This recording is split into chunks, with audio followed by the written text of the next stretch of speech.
Okay. Hey, what is up? I'm Nala. Welcome back, or welcome if you are new. I'm so happy that you're here. I got it. You have no idea how many times that took. That took way too many times. Here we are. I would call myself a hobby collector, a procurer,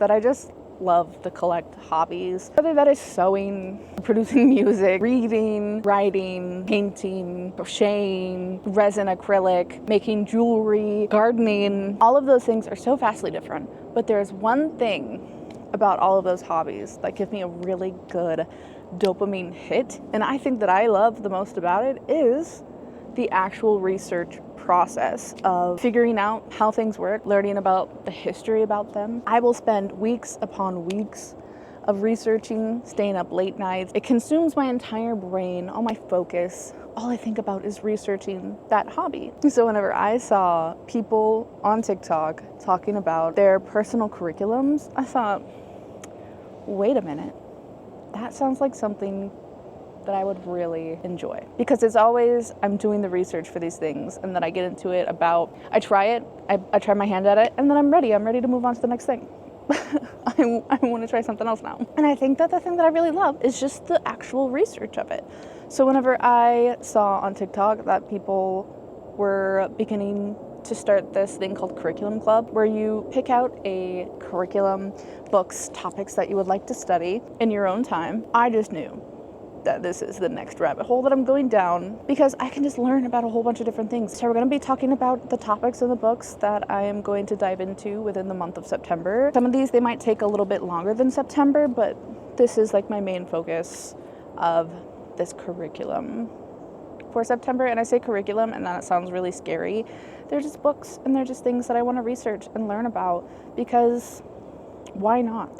You know, I love me a good, dirty, smutty, hell of a good trashy time, but I also am a thought daughter at heart, and I love to think about things. I love philosophy of things. I love continuing to learn and grow, and so I think that this would be a really great thing to do. So we're gonna talk about the books. Before I do that though, I want to snap a pic of this stack right here because she's looking cute. Yeah. Get it, girl. We are going to talk about this lovely stack of books here that I am going to be diving into. So, where do we want to start? We'll start at the bottom. First one is the one that like really kickstarted this whole thing into motion for me. I saw people talking about it on TikTok. I will put their ads down below if you want to also follow their journeys as well. So the first one is the Book of Alchemy. And this is, I believe, very similar in a way of The Artist's Way, where sort of at the end of each chapter, you're given a journal prompt and you reflect on that. And so this really just talks about the practice of journaling and how life-altering it can be, even in the mundanity of life, how looking inward and can just bring a more magical approach to life. There is specifically one page in here that I read just earlier today, one that like really just opened my eyes a little bit, because I'm like, I'm just a mom. Like, I really don't ever leave my house. There's really not much for me to journal about.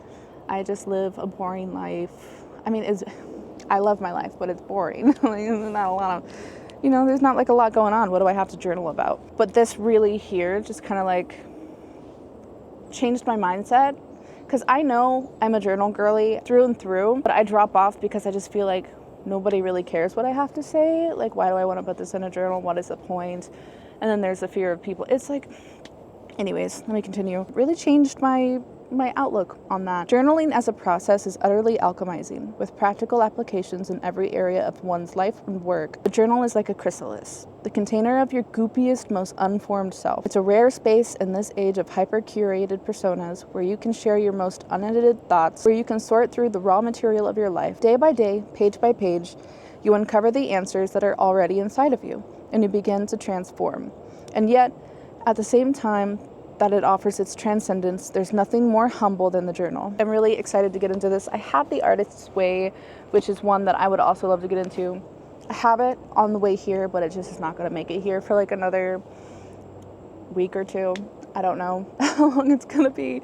So I thought that this would be really good. I actually put this on hold at my library, and they told me it was ready the next day. Braiding Sweetgrass: Indigenous Wisdom, Scientific Knowledge, and Teaching of Plants by Robin Wall Kimmerer. This has been sitting on my shelf for a long time, and it's been sitting on my TBR for even longer. I've been wanting to read it for quite some time, and as I delve more into kind of like my spiritual practice and my introspective, I just really feel like this is a book that I want to get into as somebody who loves nature and just loves Mother Earth, and I just think that this would be really great. Started it on audiobook a few times, but I always kind of fall off, not for the book's fault.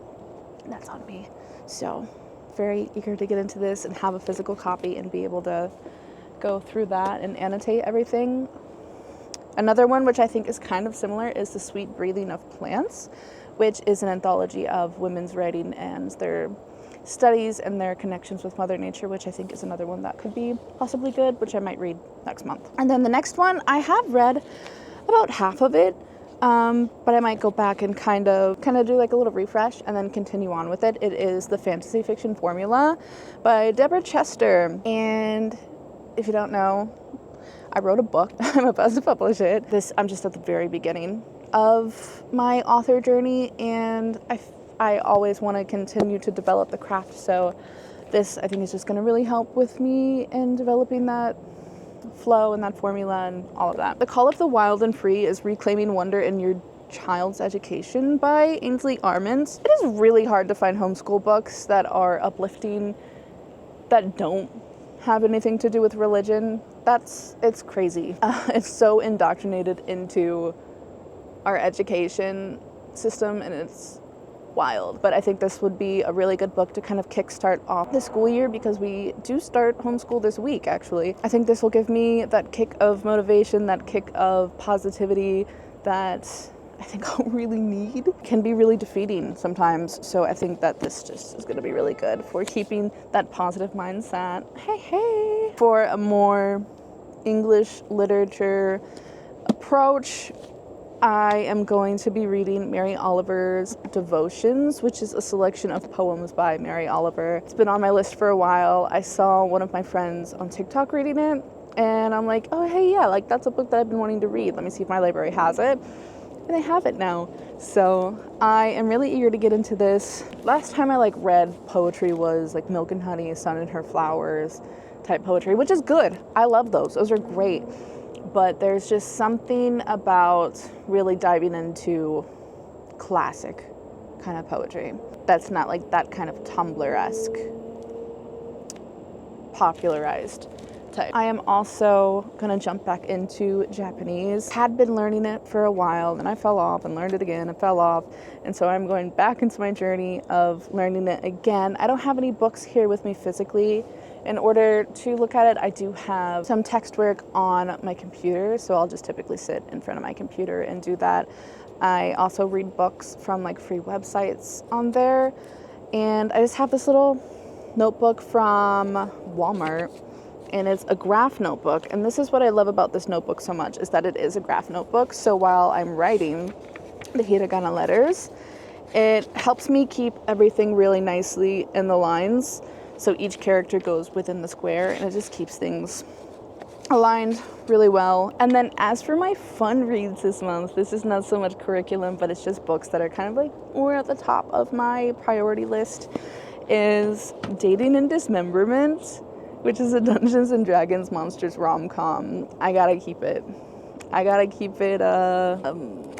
real around here. We love the monster romances, and so I just think this is gonna be really fun. It's been on my radar for since before it published, and so I saw it at my library and I'm like, I'm just gonna grab it. The other one that is a major priority for me is Rose and Chains by Julie Soto, and I'm I'm a Hermione girly. So I actually never read the auction, funny enough. And so I think this will be really good to be able to go in with like a fresh mindset and not know anything about the auction world.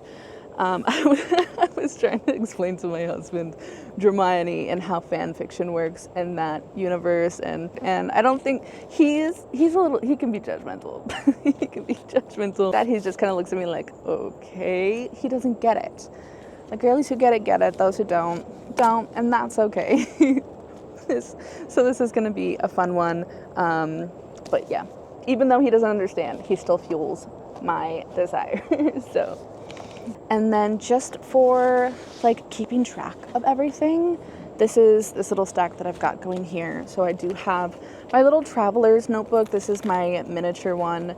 It has just a quick little flip through. The only thing that I think I can use right here is this is like the one that I'm going to carry around and keep with me at all times. So if I have little thoughts that need to be transferred over to like the bigger journal, then I can do that. And then as well, I've started using this little notebook here for while I'm reading along with books. If there is a word that I do not know or kind of vaguely understand, like and kind of guess what the meaning of it is, like, then I'm gonna write it down. That way I can research that word and thoroughly understand it, because I hate reading books and being like, I don't really know what that means, but I'm just gonna keep going. So I will actually know now. And then I have my big chunky girl. She has all of like my more kind of creative writing. So I have my morning pages, which will work in tandem with the alchemy book, and then this one is just like my YouTube content ideas. These are all of my work in progresses, just like ideas for books and projects that I have on creative writing. And then these two books, this first one is for Divine Tides. It's got my edits as well as promotional things, keeping track of all of that stuff, business things. And then the second one is thoughts and ideas for Divine Tides 2. And then in the back, I do have my sketchbook for my art, and all that good stuff. And then these ones, I haven't decided yet. It's gonna be, I haven't decided yet. It's gonna be one of these two that I put all of like my research from things in here as I delve further into this curriculum club. I don't know where I was going with that. So I do have this little ring planner that I thrifted, and I like that it's beat up, so I don't have to like, I don't want to scratch it. I don't want to, you know what I mean? I can just take it around with me everywhere, throw it in a bag. Right now I don't have any papers or anything inside of it, but this is one option that I have. I love that it's like I can do what I want, but it's also still very portable. Or I have this option, which I actually use this to edit a lot of the Divine Tides in. It is a giant leather portfolio 3-ring binder, which I think would be a lot more accessible with the paper, because with this little blue one, I would have to cut and perforate everything that I need to, which might slow me down. I might get lazy about that. Whenever this one, I can just throw paper in here and be good, you know what I mean? So I haven't quite decided yet. It has space for like lots of pencils, all that. I don't know what I want to do yet. If I want to do like full-size paper just on regular lined paper, or if I want to do something a little bit more portable. I haven't quite decided. So yeah, that's what I've got going on for the August curriculum this month. Not August, September curriculum. I might add more. I might decide to drop some. We'll see how it goes, and I will check back in with you at the end of the month. Let me know if you decide to do this as well, or if you have been on this side of TikTok, because it is so fun, and I just love like this movement that is kind of going of furthering education in the time of whenever education is so fucking goddamn unattainable. Don't even get me started. So, yeah.